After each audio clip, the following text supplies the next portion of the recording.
আজকে আমি রান্না করব বেগুনের ভর্তা। তো কিভাবে বেগুনের ভর্তা বানালে আসলে অনেক সুস্বাদু ও টেস্টি হয়, তো আমি সেটাই দেখাবো আজকে।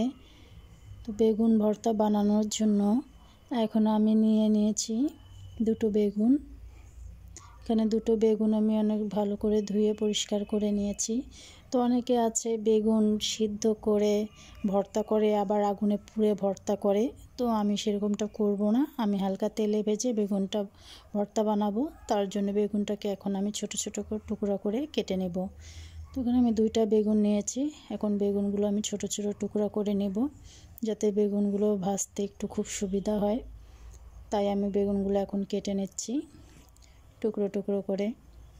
তো এভাবে বেগুন ভর্তা করলে অনেক টেস্ট হয়। তেলে ভেজে ফ্রাই করে একটু ব্রাউন কালার করে যদি আপনি ভর্তা করেন, তাহলে দেখবেন স্বাদ অনেক দ্বিগুণ বেড়ে যায়। শুধু ভর্তা দিয়েই অনেক ভাত খাওয়া সম্ভব হয়ে যায়। তো আমার রেসিপিটা দেখেন, ভালো লাগলে আপনারা এভাবে করে দেখবেন, অবশ্যই ভালো লাগবে। আমি এখন ছোট ছোট করে বেগুন কেটে নিচ্ছি। কেটে নেওয়ার পর বেগুনগুলোকে আমি ভালো করে ধুয়ে তারপর আমি এটাকে ফ্রাই করে নেব। আমার রেসিপি অবশ্যই ভালো লাগবে। যদি ভালো লাগে তাহলে অবশ্যই আমাকে সাপোর্ট করবেন আপনারা।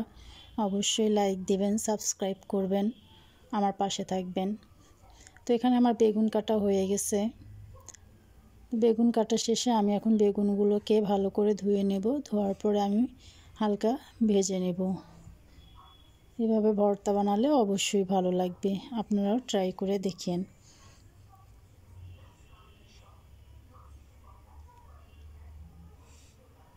তো এখন বেগুনগুলো ফ্রাই করার জন্য আমি এখানে চুলার মধ্যে একটা ফ্রাই প্যান নিয়েছি।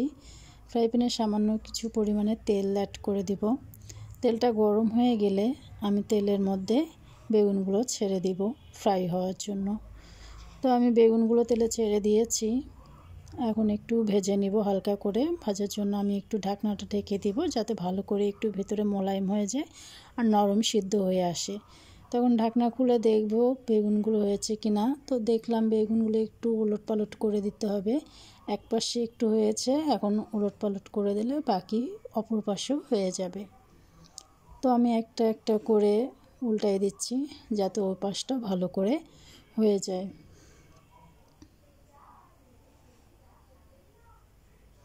এভাবে ভেজে ভর্তা বানালে অনেক সুস্বাদু ও স্বাদ লাগে অনেক। আর শীতকালে গরম ভাতের সঙ্গে এভাবে ভর্তা অনেক মজার ও সুস্বাদুর হয়। তো বেগুনগুলো এভাবে ওলটপালট করে দেওয়ার পর আমি আরেকবার ঢেকে দিব, যাতে সুন্দর মতো দুপাশে ভালো মতো সিদ্ধ হয়ে যায়।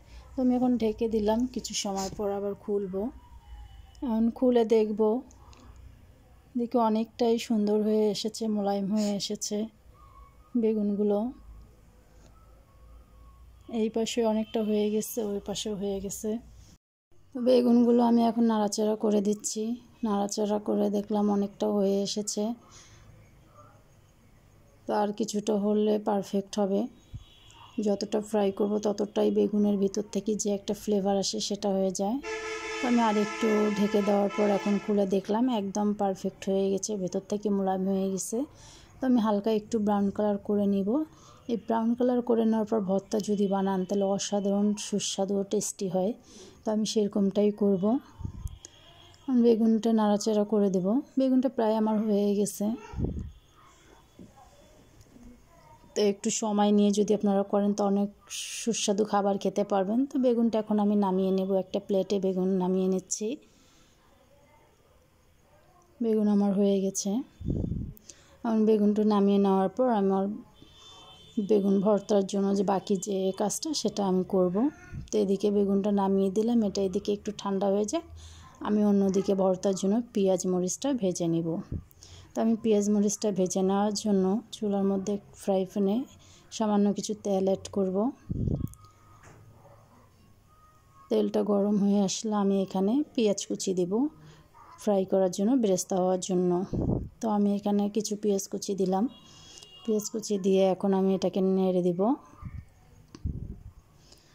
পেঁয়াজটা আমি লাল লাল করব, একদম ব্রাউন কালারের করব।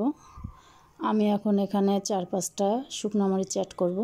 আপনারা আপনাদের ইচ্ছা মতোই দিবেন, যেরকমটা আপনারা ঝাল খেতে পারেন সেই রকম আপনারা দিবেন। এখন আমি পেঁয়াজ মরিচটা ভেজে নেব, লাল লাল একদম ব্রাউন কালার করে নেব। তো এদিকে যখন আমার পেঁয়াজ মরিচটা হচ্ছে, এখন এদিকে পেঁয়াজ মরিচটা এদিকে হয়ে যাক, ওদিকে বেগুনটা রেখে এসেছি ঠান্ডা করার জন্য। এখন আমি ওদিকে একটু দেখব। তো বেগুন ঠান্ডা হওয়ার পর বেগুনের উপর যে চামড়াটা আছে, ছালটা, সেটাকে আমি হাত দিয়ে তুলে নেব। অনেকে আছে এই ছালটা সহ ভর্তা করে, তো ছালটা সহ ভর্তা করলে অবশ্য ভর্তাটা মোলায়েম হয় না আর খেতেও অতটা ভালো লাগে না। তো ছালটা তুলে ফেললে হয় কি, ভর্তাটা অনেক মোলায়েম হয় আর খেতে অনেক টেস্ট হয়। তো আমি একটা একটা করে ছালগুলো তুলে ফেলবো। আর ওদিকে আমার পেঁয়াজ মরিচটা লাল হয়ে আসতেছে। তো একটা একটা করে আমি এখন বেগুনের ছালগুলো তুলে ফেলতেছি। তো বেগুনটা দেখতে ব্রাউন কালার হয়েছে, ভর্তাটা অনেক স্বাদ হবে। তো এদিকে এসব তুলতে তুলতে আমার পেঁয়াজও অনেক হয়ে আসছে, পেঁয়াজ মরিচও হয়ে আসছে। পেঁয়াজ মরিচ আমার একদম কমপ্লিট ভাজা হয়ে গেছে। তো দেখতেই পাচ্ছেন একদম লাল লাল হয়ে গেছে, পারফেক্ট সুন্দর মতো পেঁয়াজ ব্রেস্তা হয়ে গেছে, মরিচও ভাজা হয়ে গেছে।